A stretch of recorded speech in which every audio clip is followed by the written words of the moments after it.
I could talk to you forever. Here Okay. we go. And it's on. Woo! Okay. Meredith and Larz reunited, and it feels so good. Larz May is an incredible person that I am very excited to introduce you all to. She is the founder of Half the Story. I just pulled my daughter in to just meet her quickly because I see her as such a role model that I want young women to know about. She runs this incredible nonprofit that she started in undergraduate, like during your college years, which is Half the Story means what we show on social media, which is a very intentional part of our story. What is the other half? What's going on behind the scenes? Did I summarize that well? Yes, you did. It was brilliant. For those of you who are not watching on video, I feel like I need to do one of those like text description moments of what you're wearing, which is, I was just telling Larz that she is beloved by Pinterest where I work. But she is wearing a incredible Pinterest-esque shirt of many flowings. Like it's sort of like pirate shirt upon pirate shirt. Like what's the name? Bathsheba? Is that the name of that one stylish? Anyway. Yeah, I call it my creative turkey shirt because I feel like a turkey, but also kind of like an artist. And fashion is part of your background, right? Like that was part of your world. And there are so many things I know about you, but there are so many connections I still want to make. So can we, and this is why I wanted to be able to talk to you in this way. Can we go back in time a little bit to who Larz was like early college years? Oh yeah. Oh man. And I've been thinking about that a lot lately because so much of what we do, even so much of who I am now, I knew who that person was when I was a child. And it's interesting how so many of us think we have to grow up and go on these other paths. And when you stray from being who you are, you wind up either doing that and maybe not being happy, or you don't, and then you go back to who you are. And so for me, I call this like a rebirth of who I am. And when I was a freshman in college, I was really confused. I was, just out of high school. I had moved to Nashville. I was like, I want to get out of the Midwest. My goal is to be a New York girl or a California girl. And I was such like a girl from, the middle of the United States that had big city dreams. And me too, sister. Yeah. And Toledo, Ohio here. Yeah. Right. And, part of that for me, when I was in college, I found social media as my way to kind of get myself out of this Midwestern girl mentality. I was the girl that was like, sure, I'm going to wear, I'm going to have the extra thick eyebrows. I'm going to have the outfit that everyone is turning their head at the airport because I've always just been different and I've never fit in. And when I got to college, but Larz, you're also very beautiful and tall. Like I imagined the like tallness, which I didn't realize until we finally met in person. I was like, whoa, that is a presence, right? It's really sweet. And well, I really appreciate that. And I think we all have to, find our inner beauty. And when we love ourselves on the inside, it glows on the outside. And when I was in college and I was a freshman, I didn't love myself on the inside. I was partying my butt off. I had started a fashion blog. I was like, basically had an eating disorder. I was trying to be all these things, thinking that this is what I had to do to make it to New York, to work in fashion and like have a really cool life, quote unquote. And in the race for that, I was also thrown into this environment, which was a school that I was super lucky to get into, but it was just a completely different universe. Like I had never seen the things, the people, the experiences that this world brought together. And some of them were beautiful, but others of them were really dark. And I myself got on this very destructive path of work hard, play hard, party, get straight A pluses, but then also like party till 2 a.m. and not take care of my body, not eat, and be obsessed with my social media followers because I was going to be a fashion blogger and that was going to be my thing. And I was obsessed with social media and I experienced a lot of positives of it. I mean, I started paying my bills with it. I learned about affiliate marketing, SEO, SEM, learning how to even create my own fashion pins and improve my SEO on Pinterest so that they could get more visibility. Like those are all things that I was teaching myself. And looking back on it, it taught me about digital marketing. But the dark side of that was the part that no one saw. And it was, this girl that was crying in her dorm room, really felt alone, quite honestly, was struggling to even like eat the right foods for her body. And the world didn't see that. They saw the side that I shared and they saw me going and going to Fashion Week. And then I just had a breakdown and it all kind of crumbled because that wasn't really who I was. I wasn't living my truth, which is what I want to talk about today with you, by the way. I was stuck in this world that I created for myself in this digital space. And, you know, the digital world started to constrict me rather than expand my vision and my joy and my happiness. And that's when I realized I'm only sharing half the story. And I know I'm not the only one doing this. And I know I'm not the only young person struggling with social media and mental health, but we just got to figure out a healthier way through. And I made it my own personal mission to do that. And when you were this like early fresh person, did you have an awareness about mental health? Like, what was your relationship with mental health understanding at that point? You know, I don't think anyone ever talked about mental health with me. And when I was a sophomore in high school, I almost ended my own life as a result of my struggles with depression, which I didn't even know what that was until I hit rock bottom. And at that because period, when I hear you talking also about the SEO and SEM, I'm like, oh, anxiety. I mean, just like, it's so familiar to me, which is the person high functioning anxiety. You can do everything. I'm making it happen. Like, I feel like as you're describing it, I'm like shortness of breath because I can so relate to that. And I have been there so many times. So I was just curious going into it, if you were sort of aware of this about yourself. I knew that I was sick, but I didn't know what to do. And there were times I remember as a senior in high school going into college where I kind of just wish that someone would come and be like, okay, you're not okay. Like you look really sick. You are, you know, you're crying every weekend. You're not spending time with your friends. Like I was just begging for someone to come in and sweep me off my feet and do something. And it wasn't until I was a sophomore in college when my RA, who was in pre-med, did that for me. And she saved my life. Yeah. Oh, wow. Yeah. And so you actually had a suicide attempt, you said? Yeah. Well, that was when I was a sophomore in high school. I didn't actually do it, but I was like, thinking about it, making plans. I wrote letters. Like I'd actually like given letters to some, you know, a very good friend of mine. And I think I left one for my parents, but I don't know if they ever saw it. That was like, I'm in a really bad place and I don't know what to do. And I still to this day try to find the letter because I really want it, but I just don't know where it is. And it was probably on like a Microsoft, I don't know, like the first computer of all time. But yeah, that was it. And it was tough. And I think at the end of the day, it's a choice to save yourself because mental health is an active.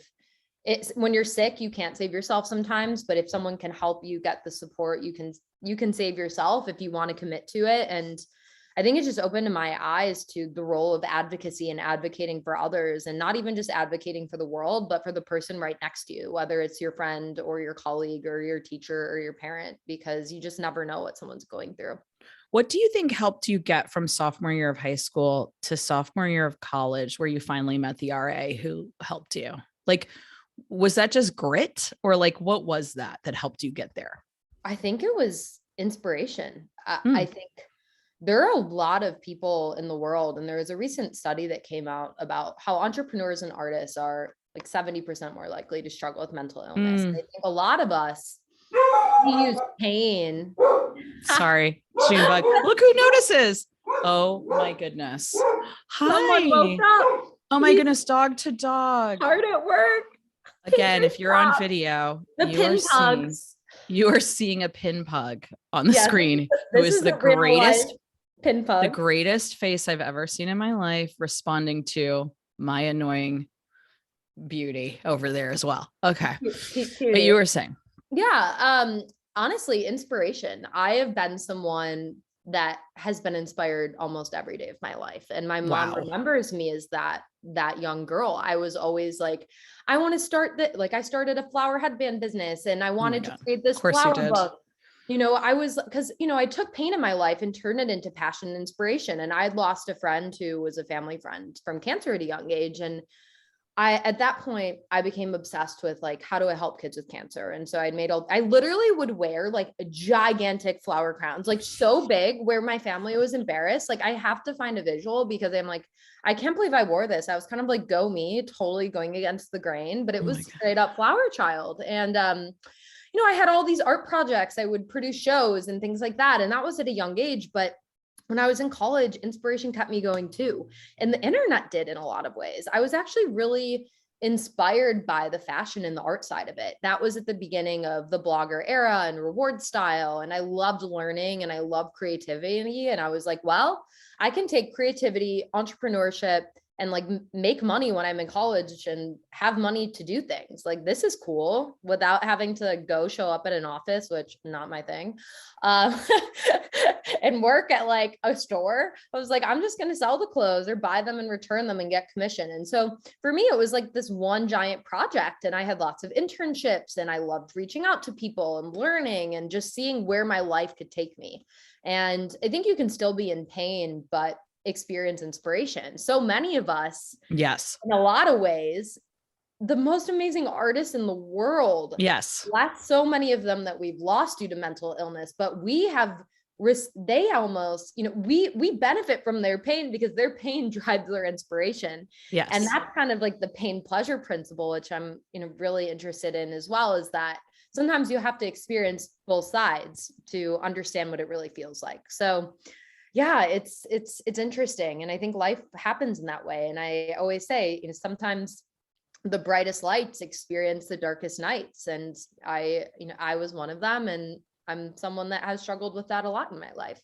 And when inspiration comes from a place that also can be, and this maybe is your pain pleasure, but when it comes from a place that actually has a lot of downside as well, like how do you find, or are you always working to and helping others to find the place where you're getting the good stuff, but not tipping over into the darkness? Yeah. Well, that is really a practice and a training. And I think that was that moment in my life where I kind of came to this sort of turning point, and in a place where I had a really toxic relationship with technology at one point. And part of that was because I had a mental illness mixed with a very complicated relationship with technology.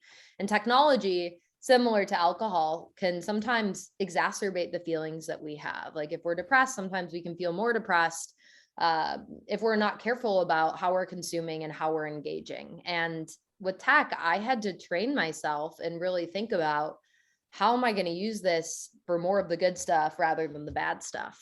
But I didn't have those tools. And the most fascinating thing was, even though I went to the PCC, the psychiatrist, all these people, they asked me, well, what do you consume in your life? Do you consume alcohol? Do you consume drugs? What do you eat? No one ever asked me about technology. They didn't say, who are you following? Or how much time are you spending on your phone a day? Well, it's probably a problem if you're spending 10 hours a day, you're sitting in your bed and you're not doing anything. That might be why you're not working out, not talking to anyone, and not going to class.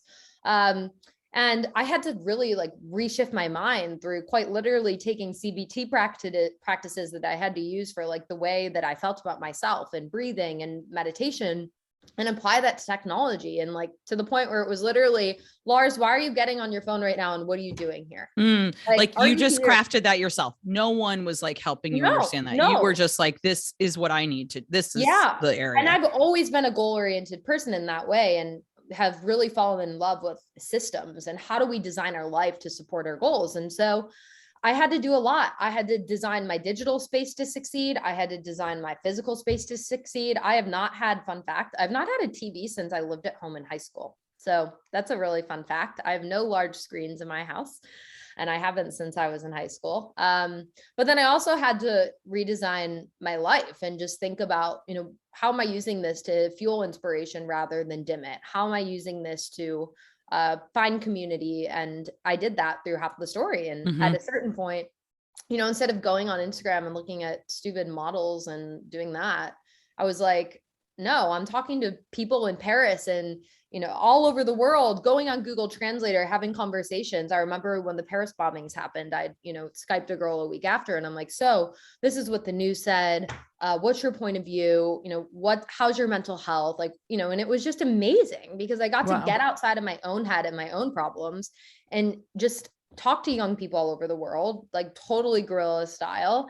And I realized that technology sometimes creates walls, and we try to create these perfect experiences and lives. And at the end of the day, we're all just people with hearts and minds and emotions. And when you boil it down to that and you experience people in their rawest form, it makes it seem like we're all in this together and with each other, and in a place of community rather than competition and, just feelings of isolation. One thing that I love so much about your work is I really feel like it takes on the status, sort of the establishment in a very sort of unintentional way, just because, again, like if everyone is focused on just these very obvious mainstream considerations, you're like, wait, there's this whole other world over here. Like, how are we talking about this? How are we? And just making it so much more realistic and immediate and grounded in how we talk about mental health. And I'm wondering what you see. Do you think of yourself as like the new guard, or like, how do you think of the establishment or whatever? Oh, geez. The establishment in terms of just Mental health I would say, or I would say mental health, like an understanding of what mental health is, like what contributes to it, how it is seen by sort of the world. I don't know. Yeah. Yeah, I think we're at a really challenging time, right? In a positive way, there's pluses and minuses. 7 years ago, when Half the Story started, we were talking about mental health on social media. It was before anyone did. And we were using the term digital wellness, digital well-being. I remember there was a surfer in Australia, Asna O'Neill, that got off social media like the week after I started Half the Story. And people were like, oh my God, you're never going to get a job. I was like, well, who cares? Because I'm an entrepreneur, so whatever. It was like, oh, you're not going to get a job. Like, I remember my family was like kind of worried about it. They're like, have you totally lost your mind? And there was a lot of stigma. But now we're at this point in our world where we've almost moved through this stigma, and we're at a point where because there's so much awareness about it, the way we talk about it and the way we use it in our marketing, in our companies, even in our influencer culture, we have such large responsibilities with platforms. And that means everyone. That means in this delta of change, right? It's the government, it's the tech leaders, and then it's the creators, and then the consumers that are really sitting in the middle. And I think right now, the world is a little bit confused because we have all of these forces. We have climate change that's impacting this. We have mental health and isolation and all these things. And at the end of the day, it's you can't fix everything, but tech has certainly, like I said, exacerbated a lot of the feelings that we have as a result of the state of our world, which we can't change everything.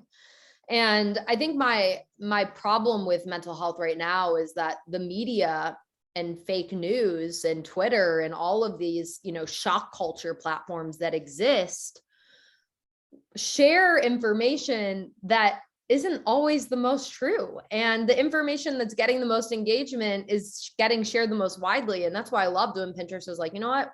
We're nipping climate misinformation in the butt, because we have moved into a world where it's more important to get attention than it is to be truthful. And it's more important to be liked than it is to be respected, because that's what we are as these digital commodities. But it's so much deeper than that. And the same thing is, we can't just say all screen time is bad. Like, actually, all screen time is not created equal. And we can't just be creating these like blanket statements because it's so nuanced. And I think that's my challenge, is that like right now, everyone wants to pick a side, but I think what we really need is more people talking together to get to the root of this, and to stop creating so many blanket statements that then contribute to the problem.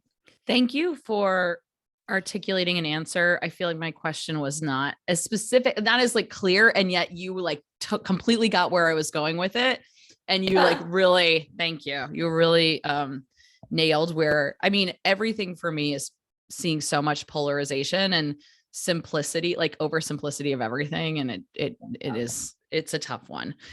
Yeah. Larz, and I guess also too, I was just going to say something about that, because I think, and this is something that I haven't really spoken about, is that as an activist and a leader, it's a little bit challenging, because I know what my position is, but at the end of the day, when someone has the pen to paper and it's pressed on the other side, they paint me in whatever way they want. And I want people to see me as someone that sees both sides and sees both sides of the story, and will always fight for children, to be protected and to have policies that protect the world. But I in no way am at war with technology, because our relationship to tech is our closest thing. The closest thing to that, to me, is our relationship with food. At this point, we need it to survive. It's just how we consume it, whether we share it with others, or, whether we, have a positive relationship or a negative relationship. It's nuanced. For a lot of people, it's not something you're born with, and it's impacted by our cultural, our environmental, and our socioeconomic settings. And so I think, with that, it's also just important for anyone, when you are consuming media and news, especially in the cancel culture that we live in, that there's always more sides to the story, and that unfortunately media and editors are not incentivized to always share that full truth. Oh, I could not agree more. Yeah, here, completely agree. Earlier you said, this is something I want to get into. And I think it was about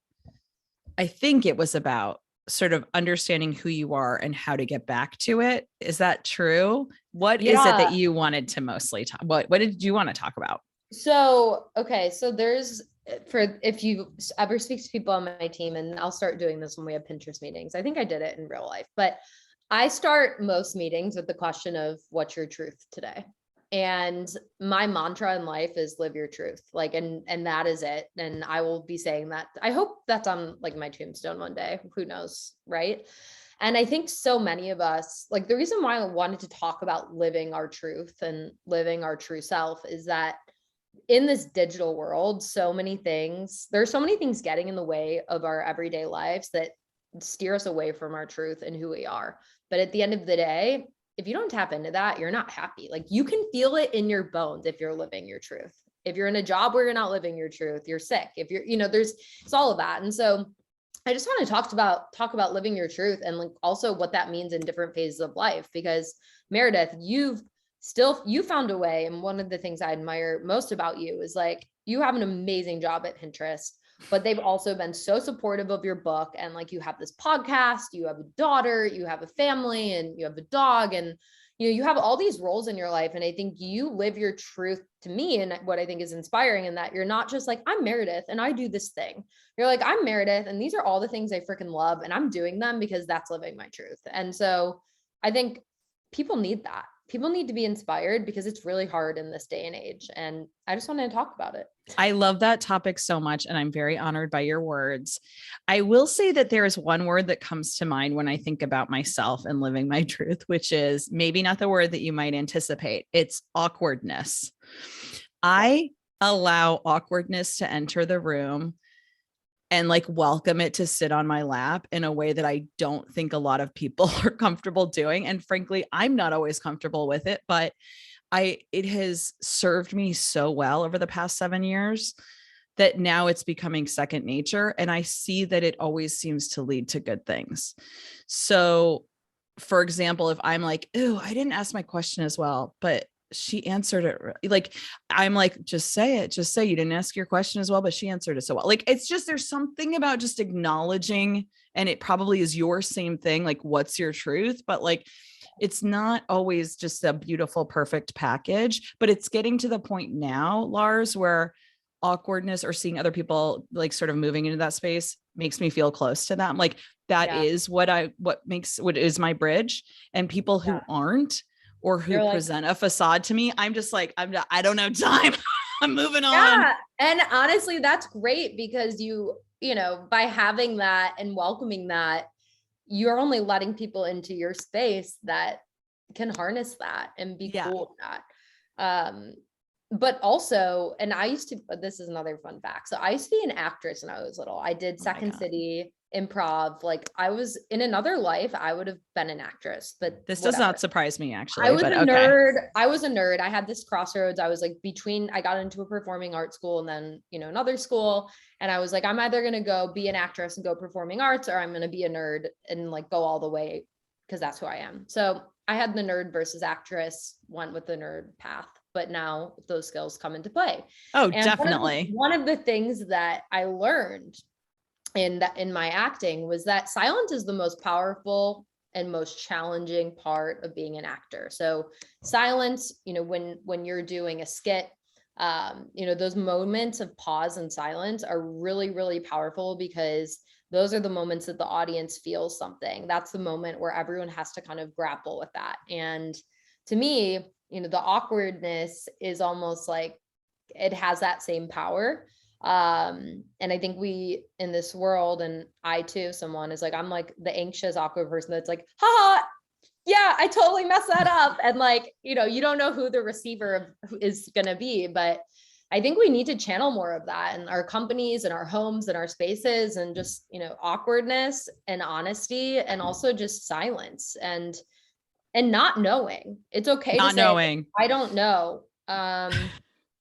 And that's something that I think, even too, as a humbly, just somewhat like being okay with saying that, being like, I don't know, but this is where I see this. And I do know that vision and that path is there, but I don't know what those obstacles could be, or, what it could or couldn't work. So I love that you shared that.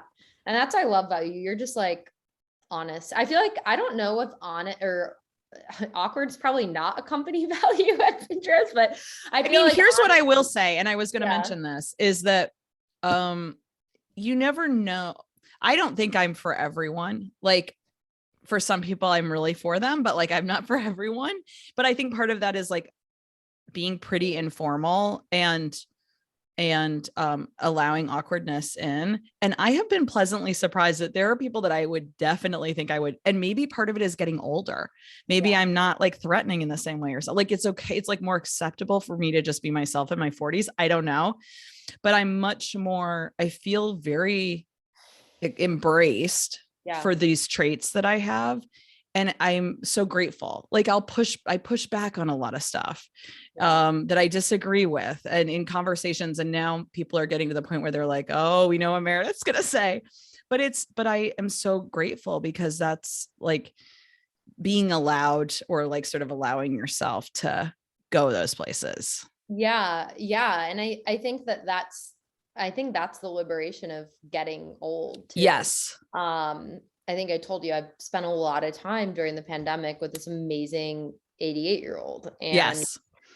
I haven't really had someone that's been like a close friend, and that was that age. And it's just like, you're hanging out with your friend, you're not thinking about age. It's like age disintegrates. And by spending that much time with him, I'm just like, it's kind of awesome. You get older and you're like, I don't care. You're like, this is who I am.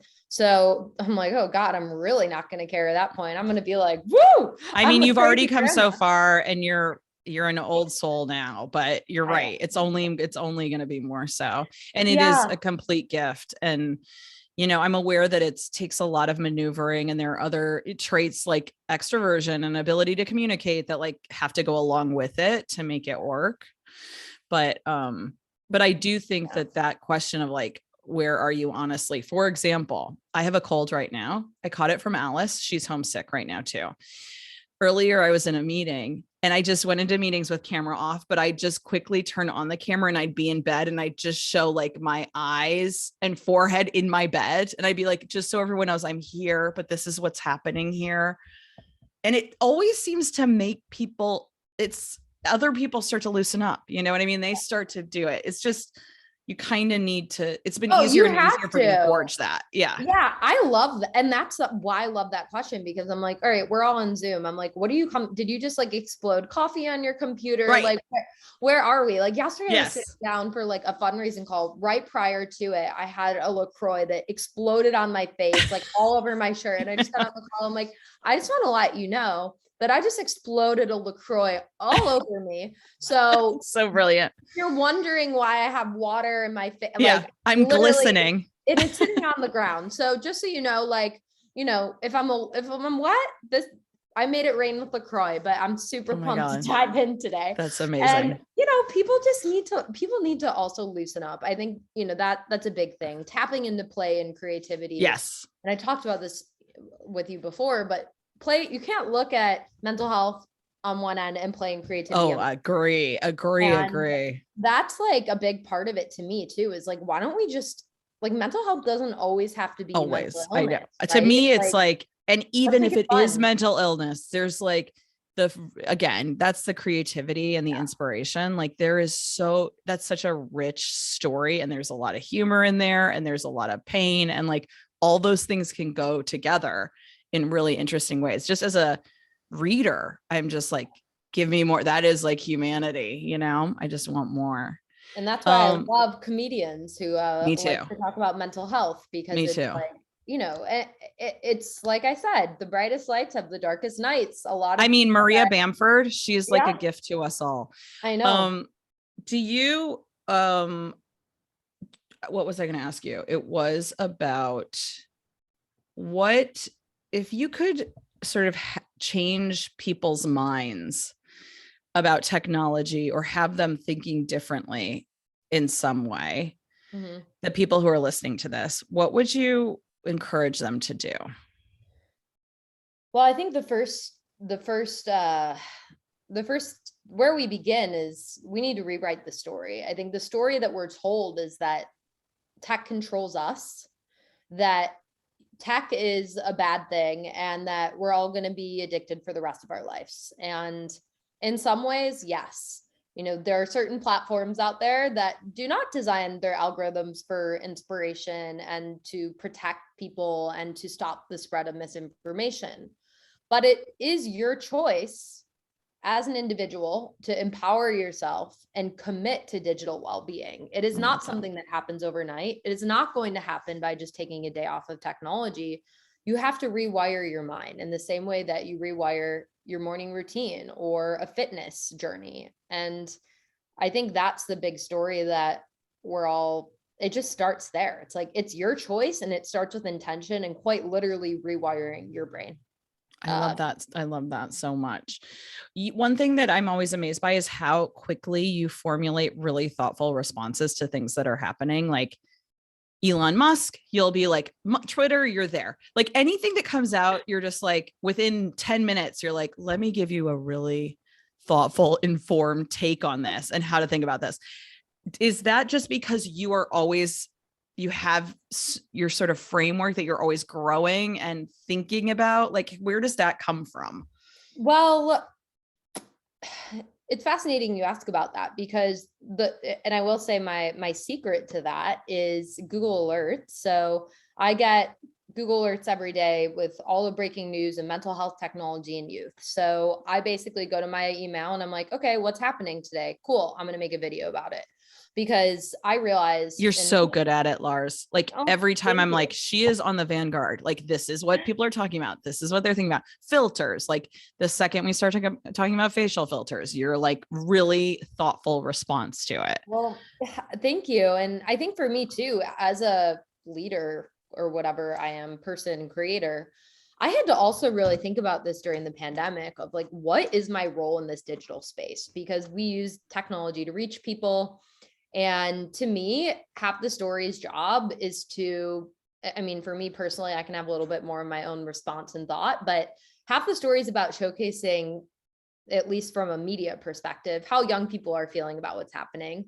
But my own personal profile as a leader is like, I want people to understand that this is something that you can talk about it in 10 seconds, and that, this is relatable, and that we have to look at all sides to these stories, because again, we're just fed headlines and people get stressed, and what are we going to do? So I'm trying my best to really use social media to inform people, as opposed to just like post pictures of me, doing cool things, or like, making art. And that's been a really great way for me to intentionally use it, because I'm like, I'm reading the news.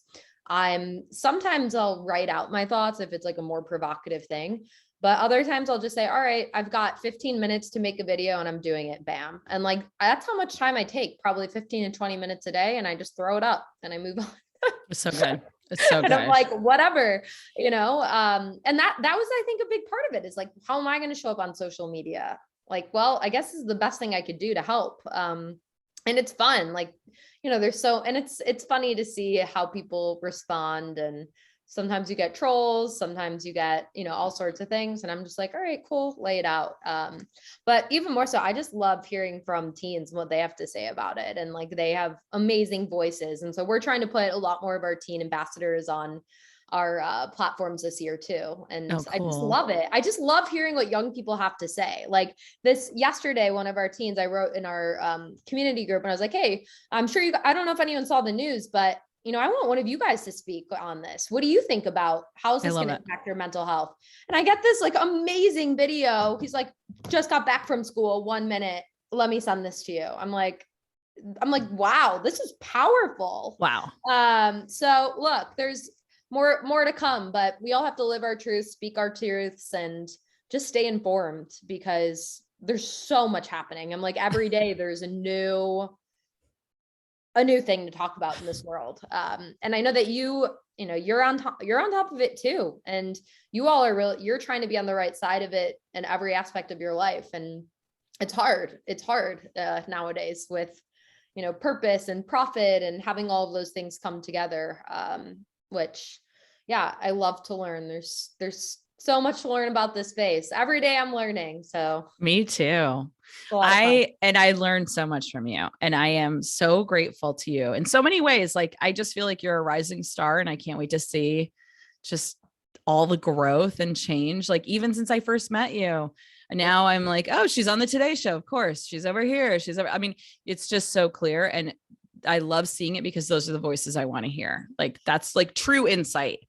Well, it means so much to me. And I laugh a lot at this because today feels like day one, but I'm also on year 7. I know. I get it. By the way, me too. I'm year 7. You and I must have started our thing in the same year. I think mine was 2015. Yeah. Yeah. Crazy. And you get it because you laugh and people are like, oh my God, like you're killing it. You're doing this, you're doing that. And you're like, oh my God. You're 7 years in and I'm still just beginning. Absolutely. Yeah, exactly. And I think I just feel really blessed and lucky. Be like, I know that this is what my calling is. And I'm going to be doing this. Like, hopefully, I always say I want to be like Gloria Steinem style. Yes. Like, till the day I die, I want to be doing this work. And so good. Yeah. And you've just been such a champion for me. And like, I'm so happy. It means so much because you don't get anywhere alone. You get because of the people that open doors and say your name in a room and get behind crazy visions. And it's taken a while to be able to get to this point, to make some of this magic a reality. And you've played a big role in that. And the world is ready for it now or never. Thank you. You are incredible. Thank you so much for your time. Thank you.